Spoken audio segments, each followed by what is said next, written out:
چہرہ خوبصورت بنائیں۔ 4 چمچ دودھ، 1 چمچ شہد، 2 چمچ بیسن، ان تینوں کو اچھی طرح مکس کر لیں اور مکس کرنے کے بعد اس پیسٹ کو اچھے طریقے سے چہرے پر لگائیں اور 10 منٹ بعد منہ دھو لیں۔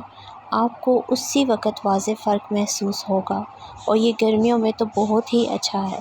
شادی یا کسی بھی تقریب میں جانے سے پہلے یہ فارمولہ آپ ضرور استعمال کر کے دیکھیں۔ ہاتھوں کی حفاظت کریں۔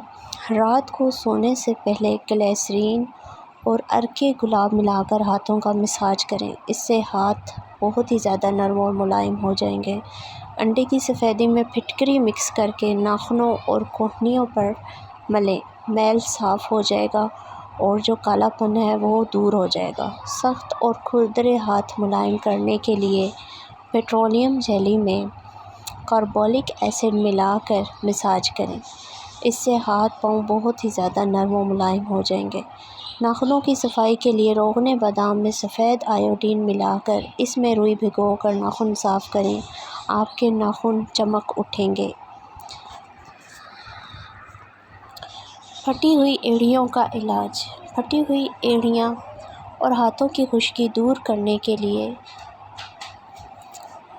نسخہ ہے کہ کولڈ کریم میں مٹھی بھر جو کا آٹا، 2 چائے کے چمچ لیمن، 1 عدد چھلکے اور بیجوں کے ساتھ الفا ہائیڈروکسی کریم، 1 کھانے کا چمچ دی ہوئی تمام چیزوں کو اچھی طرح سے مکس کریں۔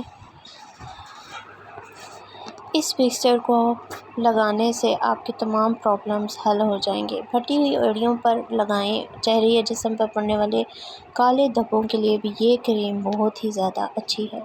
بالوں کو مضبوط بنائیں۔ سر کے بالوں کی مضبوطی کے لیے 1 کلو سرسوں کے تیل کو کڑاہی میں گرم کریں اور اس میں 750 گرام کٹی ہوئی لوکی ڈال کر درمیانی آنچ پر لوکی گندمی ہونے تک پکا لیں۔ چولہا بند کر دیں اور ٹھنڈا ہو جائے تو اسے چھان کر کسی بوتل میں بھر لیں۔ یہ بہت ہی کمال کا تیل ہے اور ہفتے میں 2 مرتبہ بالوں کی جڑوں میں اس تیل سے مالش کریں۔ لوکی بالوں کے لیے بہت ہی زیادہ مفید ہے، آپ کو بہت ہی اچھے رزلٹ محسوس ہوں گے۔ کمنٹس میں ضرور بتائیے گا۔